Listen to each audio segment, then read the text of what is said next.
All right, we back. Episode 8 of Boots and Scarves. Your host with the most today, Anton, as usual, from Ottawa. We also have El Presidente of Bytown Boys, Jessica. Jessica, how are you doing? Good. How are you? Good. All the way from Glasgow, always joining in every week. Stuart, how are you doing, buddy? Hey, I'm doing good, thank you. Good. My roommate in the next room, Stefan, how are you doing? As best can be. Cool.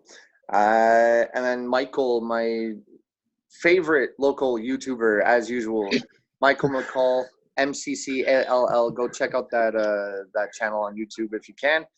Subscribe. How are you doing, buddy? I'm all right. It's nice out, enjoying the weather now. Today was gorgeous to get out. And our guest today comes all the way from Nashville, has his own show called The Tailgate Show. He's had Stefan on a couple times as well. Urge you guys to check out his content. Really good stuff. Everyone give it up for Chris. Hey. How you doing, man? Thanks for having me, man. This is awesome. I think he's our first American to join, right? Yep. Hey, we're making history. What? The World Wide Web. I know, it's beautiful. It's a beautiful thing. All right. It doesn't count. He's from Canada. So as usual, we got our starting 11 questions. Everyone's going to get a chance to answer. So off we go. Okay, first question comes from our good friend Alex Ho, who's a long time Canadian supporter of all things Team Canada, both men and women, with the Voyageurs group. So first question off the bat, and I'll hand it to Stefan. Who would you consider to be our biggest rival versus your local side? So, versus Atletico Ottawa, or we can use Fury as a reference, actually. And the same thing goes for Chris, because he's repping Nashville, but go ahead, Steph. Well, since it's our USL edition, I'm going to go Carolina Railhawks. Oh, wait, they have a new name now. They're still the Carolina Railhawks. I'm going with that. Carolina? All right. Yeah. Stuart? I wouldn't say there's necessarily a massive rival in the USL. I went down to go see Rochester, and they actually ended up being some really cool people, and it's kind of hard to hate them. But yeah, I think the Tampa Bay Rowdies, maybe we had that history in the NASL, and again, didn't like them too much in the USL. Nice people, but probably the team I don't like the most, biggest rival. Jessica? So Atletico Ottawa hasn't kicked a ball yet, so there's really no rivalry there. USL, I didn't really consider a rivalry between any team, but Ottawa Fury did have a rival in the NASL, and that was Edmonton. And that was towards the mostly Voyageurs Cup, but we also did play with them in the regular season. All right, Michael? I bounced between two teams, and Stu said one of them, which was Tampa Bay, but I went with Indy 11 simply because they were the team we started with in the NASL. They came in the same year as we did. I don't know if they left the same year as us, but they did join the USL eventually, and we've always just kind of been neck with them. And they took a lot of our players after we did a good year. Good year in the finals. They took a lot of our players, so I'm going to go with Indy. And Chris? Now listen, I'm going to answer first for my Nashville people. I know Nashville hates Cincinnati. I don't know. I really don't even feel like I have a real grasp on why, but there's hatred, poison. So I think I'm going to have to those. So I think I'm going to have to learn that a little bit, because I was here last year for the USL, and they were already gone, so they had already moved to the MLS. So I really didn't get a feel for that. But deep in my heart, since I would say I don't have a true Nashville rival yet, I got to go back to NASL, and I got to go with the Tampa Bay Rowdies. Oh, Nice. we have a No common love lost for Tampa, eh? shout out Tampa. Shout out Tampa. All right. Next one also comes from Alex, and Stuart, I'll get you to start this one. So who Who was the one goalkeeper with the best attitude? Because like our supporter section at one point was right behind the net before we moved a second time to the third section on the other side. So who was the one goalkeeper that basically had the best attitude putting up with us? Oh, I forgot to look up the name. I'm looking up the name right now, but he played for Indy 11, I believe, and he was on loan from Livingston. He was a Welsh goalkeeper, and basically when we saw his last name, we were Googling his name, and we found out he was from Wales, and we started singing, "You're just a sheep shagger, you're just a sheep shagger." I think we even scored against him when he was in that net, and we were giving him the rounds, and he kind of turned around and gave us a round of applause. And then at the end of the match, he actually came over and shook all of our hands, took all of our photos, like everything we wanted to do. He totally understands the banter behind it. And I think part of that's because he played in Scotland. That certainly helped. But he was probably the best keeper that we've had come that we've ripped into, and he totally understood what was going on and appreciated everything we were doing. He's probably the most memorable for sure. Chris, was there someone you guys always like, is there a standout guy that, you guys heckled or? No, not really. I think we were pretty even with everybody. I always love the social media study work that the people do. The guys do that are just absolutely awesome. Learning pets' names, mothers' names, sisters' names. They're always right on point with the names. Right. Michael. I don't know if there's one. To be fair, when we moved our section to behind the net, I didn't go to a ton of games. I wasn't a big fan of the USL and where they put us, but I did get to a few. And there was one goalie, I believe it was Tampa's goalie. Could have been Indy's though, the one that Stu was just talking about. But there was one chirp I did to him, which I got a good reaction to the crowd, and it was just silent. And I yelled his name. I was like, "Hey, do you have any pictures of your girlfriend naked?" And it was just silent. And then it was just silent. And then I yelled over, "Do you want some?" And it was just silent. And I don't remember that, but I could see you doing that. It was something he definitely heard. He didn't acknowledge it, but it was something I was proud that I came out with. I did actually get it from a book, though. I do believe that was Tampa's goalie. To be fair, though, I didn't go to a ton of games to really give a good opinion on this answer. So, yeah. So there's a chirp. I did to a goalie. Stefan? What Stuart said. The Welsh guy. Two for the Welsh guy. Jessica, you can make it. My answer is the same as everybody else's. The Welsh guy. He was not afraid to chirp us back. Yeah, he would subtly, talk to us or say something to us, and then at the end he came over and shook all of our hands, and he was very classy. Yeah, it was love at the end.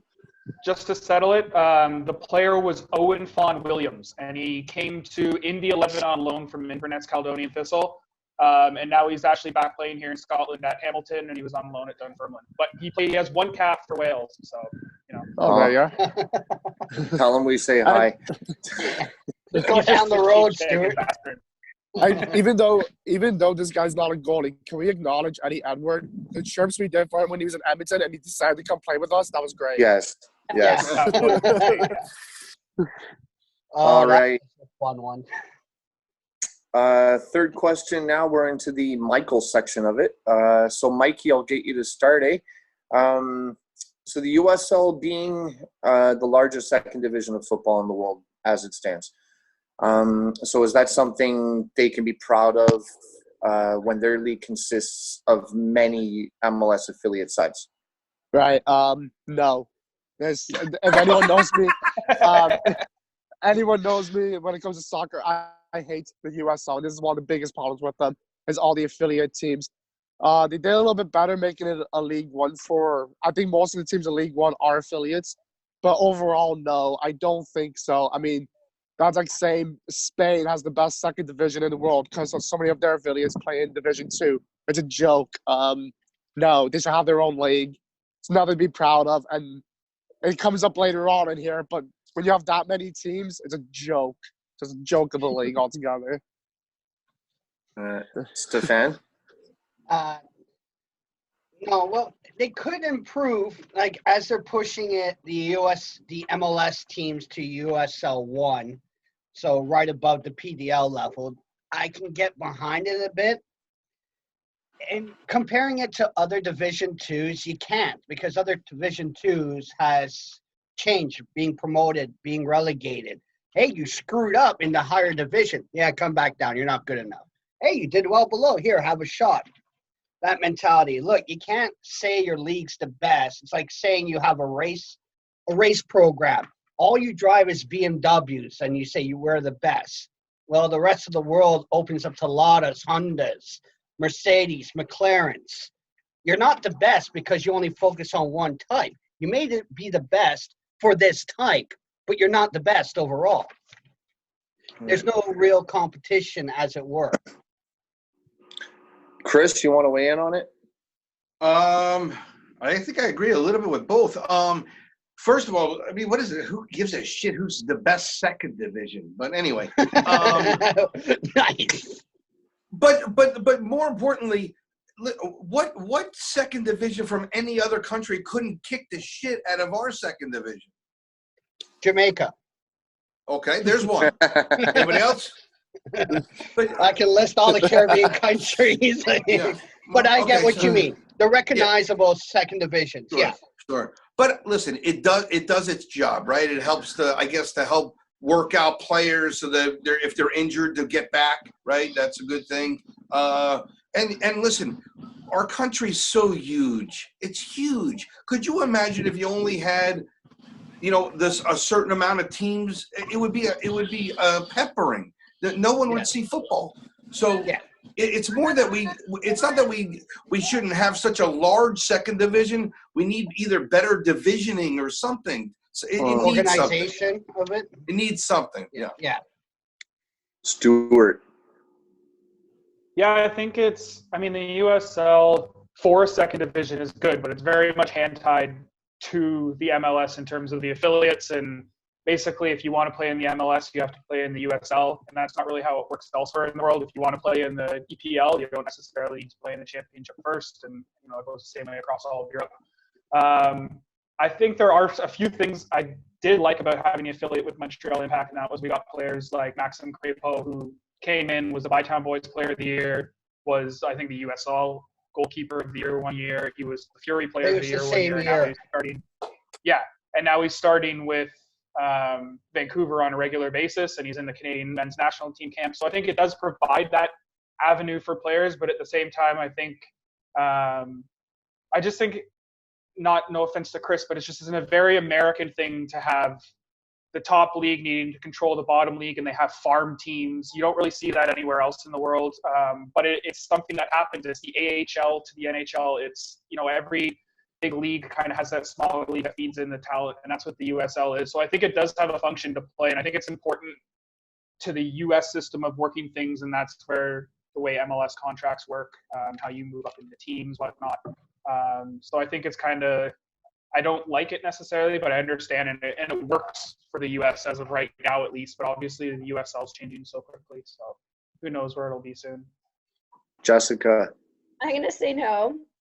There's so many teams in this division. I have to say the affiliates for the MLS teams should be in their own, I guess their own division, split them up from the other teams. All right.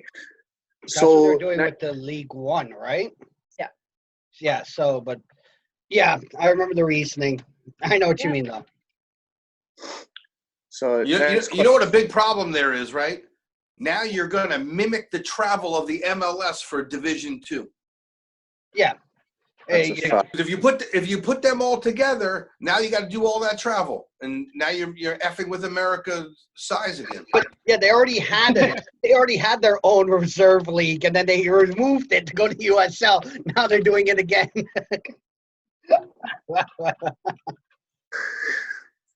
All righty. Next one also from Michael. Chris, I'll get you to start this one, okay? So This is a hypothetical. So hypothetically, let's say the USL adopts what a lot of people have been, it's a drum that's been banged on so many times, promotion, relegation. Let's say they adopt it. So would we then see the USL begin to get better attendance at matches, possibly competing with MLS in audience, or, because that's what a lot of fans seem to want? Yeah. Now, hypothetically, are we talking about where the Pro Rel actually leads to the MLS? I assume so, yes. Okay, Michael, because- you want No, to elaborate? No. So the USL, what they plan on doing is, when it comes to Pro Rel, it means within their own USL. So with USL Championship and USL League One, they plan on doing promotion relegation with those two team leagues. Is there any talk of NISA anymore? I heard a mention of NISA coming around. Did anything happen with that? I haven't seen that being thrown around. Like, I follow Connecticut Pro Soccer. I follow a lot of the Detroit-based area ones, and Okay. really I've seen being pushed some more lately. Yeah, I think it would be great if you had Pro Rel and leaving MLS out of it. I mean, I just that coconut is not getting cracked. In my opinion, I just don't see that ever happening. Not in my lifetime. So, so I would love to see a Pro Rel in the USL, and I think if it counted, it would mean more to people, right? It would mean more if they had a chance of moving up, and let all those leagues in. I mean, listen. Obviously, I think England might be doing it okay, right? They seem like they got it down. Just copy what they're doing. I mean, leave the MLS out. Let pub teams come in. Let them have a fight to try and move up. Why not? Right? Because let's say you don't have a major league team in your community. If I'm all friends with you guys and we're all on the same team together and we have a chance to move up, right? How many of our friends are going to come to that match to cheer us on? I know a bunch of my friends would. So I think you promote the sport, and I think you that word growth. Yeah. Stuart? Yeah, I think if you saw promotion relegation within the USL League, so that's the USL Championship, League One, League Two, maybe count League Two out because they're more of the MLS 2 clubs now. But if you were to have promotion there, I definitely think it would help the clubs that are in those leagues in terms of attendance, because I think you'll see, you might see clubs at the bottom of the league have low attendance because they're about to be relegated, but that's going to happen anyway if they're at the bottom of the league. If it gives them something to fight for, that might actually help with attendance. But you'll also start to see USL League One clubs who are pushing for relegation start to get championship type attendances, and it also just gives clubs something to build towards. If you're like, without Pro Rel, if you're in a second division, there's nothing like there's something better out there. There's the top division, but you can never get there because of money and whatnot. Whereas if Pro Rel's in there, it gives you something. All you got to do is put together, 11 players, or let's say 20 players who are hardworking, have a good coach, and you can take a little thing and make it into something huge. And we see that all the time in, like Chris said, in England, where they seem to have a system that's working great, and you have little clubs coming up and bumping off big clubs in the cup competitions, and that's great to see. And these clubs get to work all their way up. Or if you're a Sunderland fan like Michael, you get to work your way all the way down. It works both ways. But yeah, that's my thoughts. Stefan? Well, I have an expression I got from one of my professors at college, Brian. Assume everyone's an idiot, but treat them as if they're intelligent. Let them prove you're wrong. But no, seriously, like you hear people say, well, you can't do Pro Rel, nobody will understand it. Well, of course they won't understand. You won't let them learn. Give them the opportunity to learn, and they might get invested in it. Look, if the veteran fans, the educated, the hardened, whatever you want to call them, they will explain it to people, what's going on, how it works. And then as soon as, hey, we can actually do better than where we are. You have a chance to grow. Let's grow. We can do better. And I'm also a fan of, well, you know what? If you suck every year, you should be punished. I.e. Cleveland Browns, Miami Dolphins. You got to you can't be allowed to stay in a a high level and suck constantly. You got to get some reprimand. You fail your tests every year. Do you still get to go in grade 10? Do you get to go to a grade 11? No, you repeat grade 10. You do not pass go. Michael? So, I mean, the whole reason this thing comes up, right, is because USL is the second division, and the leaders of they're the people in charge. So they're thinking, look, we're not MLS, but how do we compete with it? What's one thing everybody wants is pro rel. That's the one thing you'll hear about in the MLS that they don't have, that people want to see or to adapt, which they never will because of money. But it's the one thing that people want. And Steph, you say people may not understand it, but I disagree. When it comes to, sure, people who don't watch the sport, sure. But anyone who watches it knows what it is, because they usually follow somewhere else in the world. Because as far as I know, we're the only league, MLS is the only country that does not do pro rel, as far as I know of. So the USL, they adapt this and it grows to what they want. I think they could. I don't think they'll compete with them obviously their level. Like you just look at someone like Atlanta who brings in a shit ton of fans every week. But I think you can see them competing with lower end teams potentially if the USL, because the USL is just looking to compete, right? They know what they are, but the only thing that puts the MLS ahead of them are the players. If you get what I mean, the MLS is only 25 years. It's not that old. USL's 11 years old. Give the time to USL to grow, and we can potentially see them growing a different system, which could be considered a new Division One. I'm not saying they will be, but I think you get what I'm trying to say with it. Yeah. They're trying to be their own. They're trying to be their own thing and compete with the MLS at the end of the day. And just not being as brash as the NASL was. I like Yeah, the no NSL. lawsuits or anything. You don't have the Cosmos coming in and fucking everything up. What's your Like song, they sir? do We really all the don't time. like them. Fuck the Cosmos. And Jesse? I have to say we will see the attendance grow if there was pro and relegation, considering that there will be teams that are. The league is already competitive to begin with, but with pro relegation, it will be even more competitive. The teams that are going to want to stay out of the relegation spot. So they're going to fight more. All right, and the last question from Michael today. Thank you, Michael, for this. Of course. So, Stuart, I'll get you to start. So, name one team you would like to see make the move from USL to MLS, if there is one. So I kind of wanted to say Tampa Bay Rowdies, but there's way too many teams in Florida as it is. You don't need a saturated market. But if they went up and that meant that Beckham's stupid Inter copying Milan team doesn't get to go ahead, then I think that would be something great. But I'm going to go something a little bit different here, and I'm going to try and side with Chris. Chris is in Nashville, one of my favorite cities in America, but it's only my second favorite city in Tennessee. And I'd like to see him have a local rival, and I'd love to see Memphis go up. They obviously don't have the numbers or what they need right now to get there. But I love Memphis. I think it's a great city. I'd love to see the country versus rock derby, whatever you want to call it. I think that would be a lot of fun. And yeah, Memphis is just I love Memphis. So I like to see them go up to the MLS. All right, Chris, it's on you.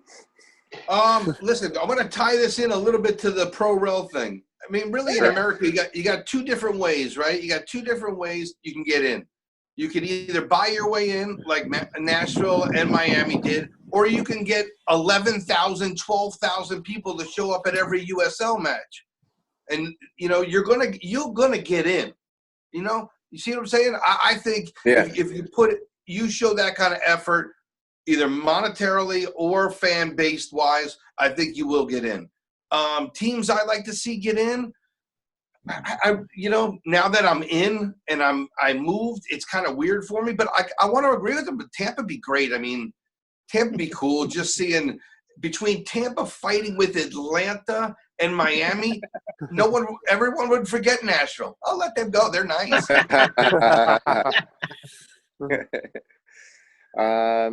Michael. So there is two teams I consider, well, three teams I really considered. And like Chris was saying, you fill the stadium, you'll get a team. So right there, you look at Louisville or you look at Phoenix. But I'm going with Tampa. The history behind that team in American soccer is huge. And the fact that they don't have a team in the MLS, I'm kind of surprised about. Okay, and Steph? Yeah, none.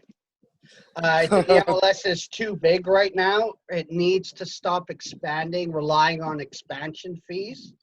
It needs to cement itself. Needs some sort of stability going forward.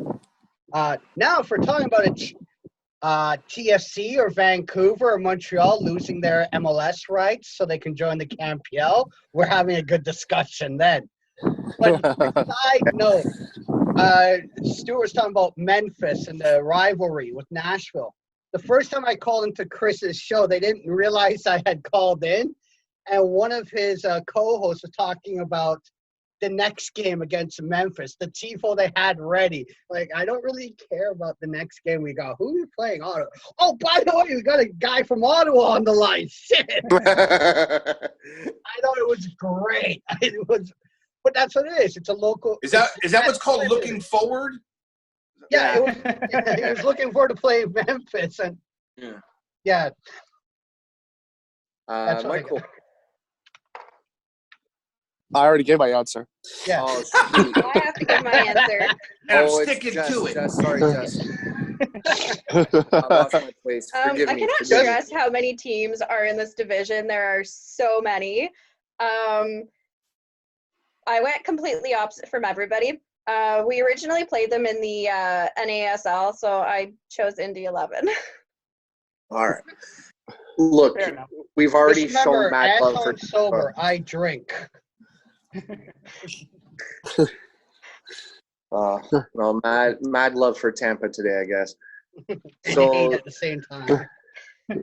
next question comes in from Stefan. So Steph, I'll get you to start. So in terms of sustainability, so like, North American football leagues tend to take noticeable stumbles while they're in operation. So, when you look at the USL, like, was there a move that they made that made you think like, wow, that was an amazing move, Well, it was 2013. We heard they were doing, the rumor mill was USL was doing a deal with YouTube. 2014, they launched that deal. That's an amazing deal. Like, it's accessibility, watching the game. That easiest way to access the game, to get as many eyes on the product. I could say now for sure that one of the main reasons I'm a TFC fan, MLS-wise, is because before Vancouver joined the league, TFC was on CBC. That's on every basic cable net channel in the world. The bars had it, no problem. So I could go to any bar and have the game on without even thinking, do they have this channel or not? So putting it on YouTube increased your visibility, increased everybody going, well, let's have a viewing party. We'll have it at my house. We'll link up the laptop to the TV. You develop relationships. Some bars, our last bar, well, not last, but last season, they had the smart TV, so they had YouTube on there. So we watched it there at the bar. It was a great reach out to the fans. And then also look how bad the NSL streaming was that year. Michael? I don't know. I look at the USL, and you know me, I see a lot of flaws. But I do look at them, and I do acknowledge what they've tried to do, and I do appreciate it. When Ottawa went there, I really couldn't get into it, and I tried. I would sit at home, watch USL games all day, and I really tried to follow the league, and it was just all over the place, and I just couldn't get into it, especially Ottawa's first year. But after Ottawa's first year, it's like someone up there decided, like, you know what, we got to fix this shit and figure it out. And that's when USL League One came in with the championship, and you could tell people up there were really – they fixed the schedule because the schedule before was just a mess. They made the schedule a little bit more proper and something you can work with. And then obviously you look at stuff when he said the YouTube shit. I agree with that. I think they're trying, and I give them credit for it. But the bad start that they had, sorry, Wasps. went by me. There's a bad start that they had when Ottawa went in there. It gave me a real bad taste. It made it hard for me to shake that taste. And I'm happy Ottawa's out of it. I never wanted us to be in there really, but I was happy to give us a team. As much as I hate the league, they give teams options to play, which is awesome. Yeah. So I give them that, and I can see that they are trying. And yeah, I'll go with that. they try. There. Chris? Well, it's better than better than the NASL, right? That was absolute crap. I don't know about you guys, but I hated it. You never knew if you were surviving, if we had a team next year. I always said every year I was a Striker fan, during the off season, it was the worst off season I ever had. Wow. Every year it got worse and worse because either you were losing players, losing your stadium, or you know whatever it may be. There was horrible news on the horizon. Right. You know, so at least the USL has some. I think it looks like it has more sustainability. It's got U.S. soccer behind it. At least it's got that. Stuart. I think one of the big moves that the USL did that was a positive move was their rebranding, kind of Michael touched on, and that was when they switched from just having the USL and then the different PDL leagues, and they said, you know what, we're rebranding. There's USL Championship. They have their own logo. They have their own league. Then there's League One, League Two. And along with that move, because it was so important, you started to see a lot of the MLS2 teams start to move down divisions. I hated being an Ottawa Fury fan and playing Toronto FC2 because it felt demeaning to these professionals who are playing for Ottawa, who are in the prime of their career, giving it their all, and they're being put up against a bunch of 18-year-olds who, whether they're better or worse, it's not fair. I find it disrespectful almost to have the MLS2 teams in there. So I think it was a good move for them to rebrand and shuffle the league around. And I think we got some questions coming up that'll kind of deal with the future and whatnot. And I'll let you know then where I think they should go from here. But I think that rebranding that they did, 2 years ago? 2018, I think was the first year. Because I got this kit on and it's still the old. Still the old USL. It's the old USL logo before the championship, and this was from 2017. So yeah, it must have been 2018 when they started that. But I think that was the best move that the USL They only make fun of Charlie because he got the new USL kit with the championship. Or we're like, oh, dressing like the Trudeaus with the championship badge on. I have one of those kits, and I actually prefer the championship badge to just the generic USL badge. But to each their own. Fair enough. And Jessica. I could easily say I'm going to steal Stefan's answer or anybody else's answer, but I actually don't have an answer for this question. That's fine. Honesty is the best policy. It's good. It's good. All right. Michael, I'll get you to start the next one. So, in your opinion, do you think it would be beneficial for the USL to bring back the W League akin to the format of the USL PDL? Us here, we used to support the men and women before they jumped to NASL when they were in USL PDL at Algonquin College, basically to help encourage the growth of the women's game of football overall. Well, of course, yeah. For the women's game, 100%. I mean, for women's league in America, I don't know where they play. I don't know if there's much of a league. I know they do. A lot of the pros play in colleges, right? Or they play overseas. Yes. So I don't know what the women's league exactly is like over here. So obviously, the clear answer is yes, they need their own league. It sucks seeing some of these pros get stuck at universities or colleges when does that really better them? I mean, they're always going against younger, maybe brighter talent, but does it really help them mature in the game? I don't know. I definitely believe if you want the league to grow for women's, you need to bring in a league for themselves. Here, Chris, you want to add to that? Listen, it's all about dollar bills, right? Are we, is there going to be a lot of people coming to willing to lose a lot of money? Because, listen, no one has proven that anybody can make any money in second division, let alone the women. It's tough. You're asking somebody to come out of pocket and knowing, listen here, buy this. You're about to lose a shit ton of money.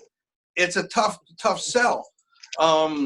You know, and you have to get enough fans to if those people are going to invest that money. If people don't come out, and people don't want to sponsor people where there's no people, so Right. money's everything. That's a fact. Stuart? I'm going with a no here, and that's simply because I like the league that there is now, the NWSL, and you know, I'm just looking at the stats here. There's 9 teams in the league. The lowest attendance was Sky Blue FC with 3,338 last year. So that's on par with high USL League One or low USL attendance. But when you start to look at the top teams, Washington Spirit, number 3, 6,100 on average. Utah Royals, 10,700 on average. And then if you look at Portland Thorns, they on average had 20,098 people at a game. Yeah, That's they're one of the biggest ones. So I think if you're to start to do something with the USL, then that starts to bring women's soccer even more under the USSF umbrella with the MLS and with some and all that. And I don't think women's soccer wants to go there. I think that they kind of want to stay away from a lot of the men's soccer after everything that's gone on. But I would like to see that league continue to grow. Hopefully, you know, with some more markets open up, they can move in there. But I like to see the NWSL continue to grow as it is, and I don't think the USL starting their own thing would necessarily help that. I'd rather see the NWSL do a similar thing and have, you know, feeder leagues. But as Michael mentioned, a lot of the players end up playing in colleges and whatnot because that's where the opportunities are. So hopefully there's more opportunities in the future through the NWSL. Stuff?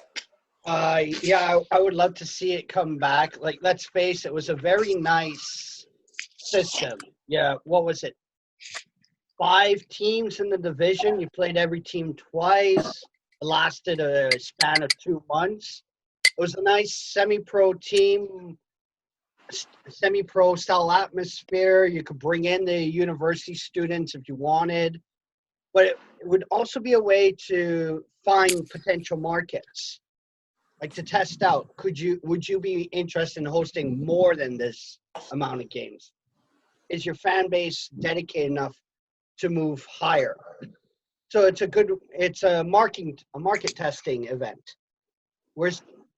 And personally, if you got a town, let's say in Canada, Moose Jaw, Saskatchewan, they want a soccer left, right, and center nonstop, but they can't get CanPL, but they can get W League.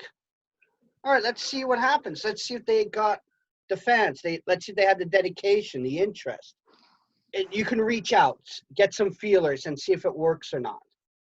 That's why I wouldn't mind seeing it come back. Maybe a bit fix on the flaws from the last time they did it, but I don't see a reason why not to bring back even just a small semi-pro summertime league. And Jessica? I'm going with yes for more opportunities and more exposure. Cool. To the point. So, thank you, Stefan, for your questions. Now we're in the last bit, which comes from Stuart. But Jess, I'm going to get you to start this one, okay? So it's very simple. Name your favorite USL memory of all time. I'm gonna have to go with. I've already said this. I'm gonna have to go with being in the box seat for one of the Ottawa Fury games. Oh, okay. Stuart? Michael, I really hope you can come up with an answer to this one. I know this is a hard question for you when your time comes. My favorite USL memory, and this is kind of random. It's not even a big moment or anything, but in 2016 when we joined the league, 2017 when we joined the league, there was a young man, 34 years old, playing for a team that we've already talked about quite a bit tonight, Tampa Bay Rowdies. This man went by the name of Joe Cole, and when he came to visit TD Place, we sang about how John Terry probably had sex with his wife. And that was just a great moment. I thought that was brilliant. It was on point at the time. That was in the news. Then he got subbed off, and he looked upset. And he's probably upset because he got subbed off, but I don't care because I think he's upset that we're making fun of John Terry. It was one of those – it was just kind of an organic thing. I don't think anyone really thought of it. And then it just kind of like, oh, he played Chelsea, John Terry, let's do it. And it just kind of happened. And Joe Cole, if you're watching, I hope there's no hard feelings. It is what that would be amazing if Joe Cole's watching our podcast. Shout out Joe Cole. All right, Chris, do you have a favorite memory of all time? It's going to be the last match at First Tennessee Park. Seeing all those people cry and, basically kissing all their players away. I mean, they knew only maybe 1, 2, 3 at max were going to get moved over, and it was a big goodbye, and it was super emotional, and I actually enjoyed watching it. Oh, that's wonderful. Michael. So, thanks, Stu. I did come up with one, you jackass. And here we go. So, actually, so I kind of came up with one bullshit answer, but then I do have a real one. My bullshit answer is the fact that they let Ottawa join the league when we lost our contract with the NASL. So I'll say, they gave us a place to play. So I'll give that. That'll be my favorite memory. But there is the one time, as Stu was saying, Joel Cole came to town. But I actually missed that game. And I went to another game when Tampa was in town. And I was actually so excited to see Joel Cole play. And he didn't fucking play. I was livid. But I was livid. And I got there. And I'm like watching him warm up. I'm like, where the hell is he? Oh, that's him on the side. Why the fuck's he wearing a suit? So he was actually he actually managed that game. He was the coach for the game, and I was pissed. So the whole game I was yelling at him. But after the game of yelling at him for a good 90 minutes, me and my brother actually went down to where the buses were for Tampa and waited about 2 hours for him to come out and get a picture with him. So I got my picture of Joel Cole. It was really cool, and I'll probably say that's my actual favorite moment. Now, Chris, I do want to make it clear, like that. Yeah, that is a very sad moment that you were describing, and a very electric charge. But just a beautiful memory is what I meant to say. Yeah, trying to save myself here. Anyways, so we now know who works for a government job. That is a fact. So, Stefan. All right, so chirping the Indy 11 keeper is the one that really stands out. But the fun one actually is the last year's home opener against Nashville. For one reason is when I was on the show, I said, oh, there's a clip on Twitter of Julian de Guzman losing his shit because the ice and snow. And he says, you do know that everybody in this room now is on their phone looking for this clip.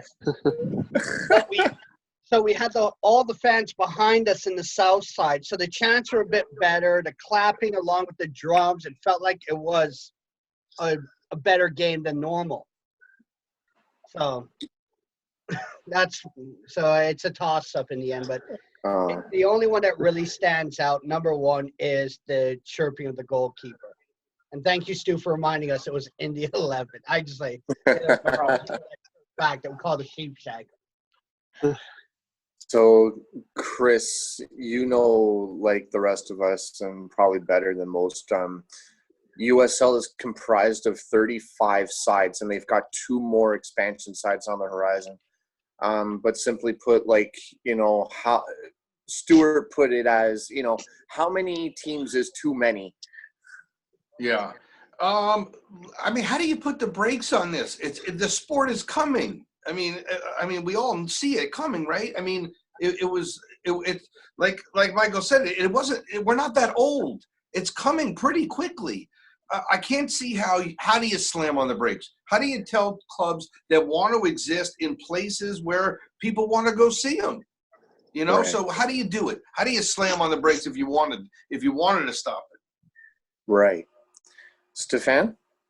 11 teams ago, they should have not slammed on the brakes, but changed the direction a bit. All right, we got this many teams coming in. Okay, fine. USL West 1, USL West 2, USL East 1, USL East 2. Again, we hit it earlier on in the podcast. It's just the organization, how it's set up. Right now, it's just 2 conferences. And you have all these markets that want to compete. How do we keep them competing without telling them, no, you can't compete because we're full? You have the fan base, you have the money, but you can't compete. We're full. Okay, well, that's not good competition. So maybe structuring it a bit better to allow the more competition. It's just an question of restructuring. Stuart? Yeah, Stefan kind of touched on it there, and I think probably my ideal would be 20, maybe 24 teams tops for how full the league should be. Now, they're obviously well over that. What I think they should do, instead of slamming on the brakes, is when they get up to 40 or 44 teams, is then when you split the league and you say, all right, we're going to have 2 championships, whether it's East and West or whether it's USL 1, USL 2, and you can put promotion between those. But I think that's really the only way, kind of get into this with the last question. I think that's the only way to kind of fix the problem. But I think that many teams that there is now is already too many. Go ahead, Chris. You have your hand up nicely. Hey, why not do like a split season, but you play a small beginning season for seeding and then tournament out the rest of the season to find a winner? Ooh. Well, see here, an interesting thing in Scotland, like the League Cup, that like if you guys follow the English League Cup, it's kind of just like the FA Cup. It's just knockout all the way down. What Scotland did to make it more interesting was they have a group stage at the beginning. So you have 5 teams in a group, and they all play each other once. And the top 2 teams go on to the knockout round. The others are knocked out. You could do something like that with the USL, where you have regional leagues, and the top, if there's 6 in a group and they all play each other once, the top 3 go into the better division, and the bottom 3 go into a lower division. And that's kind of, like you said, seeding to help get teams spread out. But as you mentioned, Chris, America's a big country. Just going to point out Canada's bigger. America's a big country, but the fact that you have to split things up into conferences or to divisions, and the USL, they split it into conferences, but it still doesn't quite work. And I think the next question is going to get on to that. So I'll let people finish answering this. Michael? Everyone's kind of hit it right now. It's Steph actually had my answer. 11 teams ago was too many. I at most I would go 22, I think. But like you guys were saying, it doesn't. I don't want to see a city get stopped because it's too many teams. No city should get denied a team if they just prove attendance. So it's all. This is where divisions come into play. This is how our pyramid comes into play. Promotion relegation is a great thing because everyone gets their team, everyone gets a chance to play. But I like the idea that everyone's saying is kind of you change. And the one point I would like is kind of like a East-West have their own championship, and the winner of each play off for another cup. Kind of like the championship that no one gives a shit about in England. Kind of like the FA Cup winner plays the Premier League winner. I'm playing to have that type of thing with the East and West. Other than that, yeah, it's way too much. They need to fix that format for sure. Throw teams around and make the league smaller and more competitive. Jess? Yeah, everybody pretty much just said what I was thinking. I would like to see each league have at least 20 to 24 teams in it. 35 is just way too many to have in the league, and to just find a way to restructure it so that there are teams that aren't, or cities that aren't being told that they can't play in league because there's no room for them. Oh, interesting.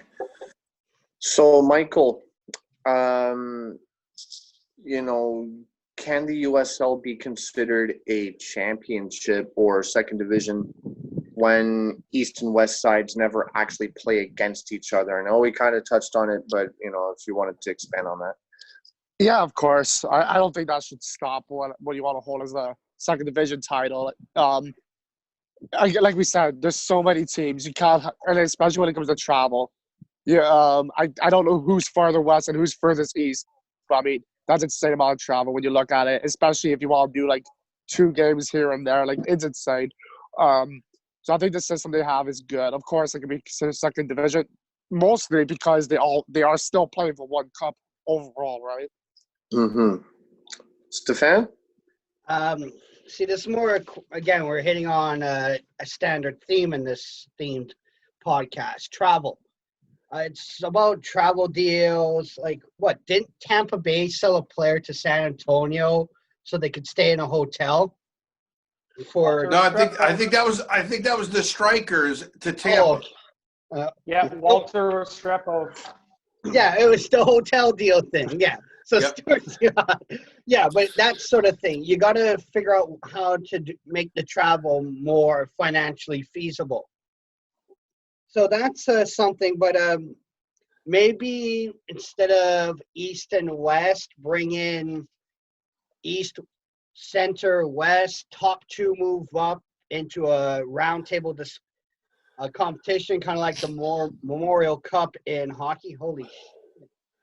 Get out your bingo cards, everybody. How many times has Stefan mentioned junior hockey in this podcast? It goes along. Something right. If I it goes along with the New York finals and everything else. You know, yeah, New York finals is mentioned. Yeah, exactly. So travel is always the big thing. So maybe instead of having we're the champions because we won our conference. Okay, you're the champions, but let's bring more into the final. Let's have a centralized tournament where people can just join. The top two of the three conferences can join in and see what happens. Chris. You got 3 divisions, East, West, and Central. They only play inside their divisions. The winner of each division will play each other. The number 1 seed has the best overall record. Obviously, he gets a bye. 2 and 3 play each other. I mean, East and West or whoever is play each other. The winner plays the Central, whoever they were. Done. Perfect. I love Memorial Cup hockey. Stuart. So I'm gonna kind of play on what Chris said as well. But first, I don't really consider it. It's hard to consider it one league or one division. Like I said, when the teams don't actually play each other, Ottawa Fury could make it all the way to the semifinals. Hypothetically, they never did. Make it all the way to the semifinals of the USL playoff and never play a Western team. Never even see them, never cross paths with them. So they're not competition. They're not part of the same league that we're playing in. Obviously, it's conferences. But what I would like to see happen, just popped into my head, but a cool idea. You have the East and the West, and they do their thing as they do right now, and they meet in the playoffs. Even just like Chris said, you can have the top 3. But the top 2 every year in the following year or in the next year play in like a little mini league cup or almost like a Champions League type format where it's the teams from last year facing off each other for a different cup based on the seed from the USL. Right. That just kind of gives, instead of having the regular season and the playoffs, you have the regular season, the playoffs, and then even if you didn't make the playoffs, you can be part of the USL Cup or whatever it would be. But just throwing that out there as a random idea. Bring some Champions League style knockout football to the USL. Or for the extra money. Okay. And Jess. I have to actually agree with Stu. I find it very, very hard to see them as a Division 1 or a championship because the conference, the West and the East, don't actually play each other. So, but I also like how Stefan is saying divide it into an Eastern, Western, and Central, and have them play within for the season, and then for the finals come together and play each other. Cool. Last question of the day, guys. We've made it to the end, and thank you all again for submitting your questions, and also a special thank you to Alex Ho for sending his. So, Chris, what do you think will be the state of the USL in 5 years' time, and what do you envision for it? It'll have 3 divisions: the East, Central, and the West. The winner, all 3 winners, winner each will play and then the winner of that will play that. That's what's going to happen. That's what's going to happen. Perfect. You got my vote. Stuart. Ideally, I'd like to see all of the MLS2 clubs taken out of the USL system, put in their own, whether you want to call it an Academy League or MLS2 or whatever, USL with 3 divisions, 20 teams each, that's 60 teams, promotion relegation between them all. And like Chris said earlier in the show, the ones who have the most money and or can show that they have the fan base for it could then potentially earn their way into the MLS depending on how things go. But ideally, that's what I'd like to see in the USL. And it kind of seems that's the way they're going. They're trying to individualize themselves from the MLS a bit, market themselves a little bit different. They're even pushing for a CONCACAF spot. Are apparently going to be doing that. So I like that. It shows that there is interest there in the USL to say, hey, we're more than just a second division. So if they started to put Pro Rel in between their 3 leagues, get rid of the MLS2 clubs, and kind of shrink the league down a bit, I think ideally in 5 years they could be a very interesting thing to watch, which is not something I'd normally say about the USL. Stefan? Well, we hit on in the last question, so divvy it up into 3 conferences. 24 teams conference, have a promotion relegation system a la Germany. And then, and of course, the MLS 2 teams in their own conference. Like, look, the only reason I like to play against New York Red Bulls was to yell, I drink Monster because Red Bull sucks. And also to say, Cows FC, LA. Michael. So is this what I want or what I think? Okay, state both. What do I want from the USL? I want more than what they're given. It'd be nice to see them. No, I don't want to see them go under because they saved Ottawa and they've saved other teams that have given chances for other teams to play. So as much as I hate them, I do want to see them grow and be better. And honestly, if the USL could do what they want, I'll prefer them over the MLS. I don't like the MLS either, but North American, it's just not my favorite when it comes to soccer, North Americans. I don't like how they do it here. But no, I do think that they'll get the pro and roll in, and it'll be a more competitive, more fun league to watch. I think there's times we'll get better players choosing them over MLS. Rarely, but I mean, we saw it in the NASL. When you see players like Julian de Guzman, you saw Raul go to the Cosmos. We'll see it. Joe Cole go to Tampa. We'll see it. The main U player, he went to the Mexican League. We talked about this on the road trip to Montreal. For the women's. Yeah. Yeah. I think we'll see players start, if the USL continues the way they're doing and they don't do something stupid like NASL did, or as we like to call it, Nazzle. What Nazzle did.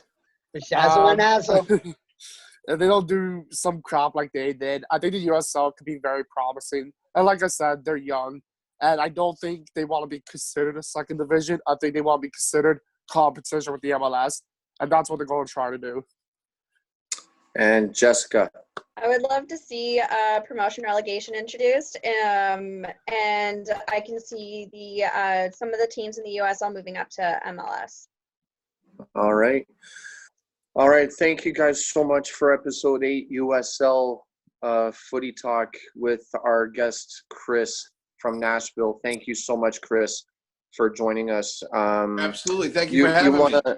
You want to plug in your socials and your show? Well, just, tune in to, we'll be back on the air eventually, hopefully once all this COVID-19 crap is over. Go to the Tailgate Show. It's on Facebook, Instagram. What's the other one there? Twitter? Twitter, yeah. It's on those.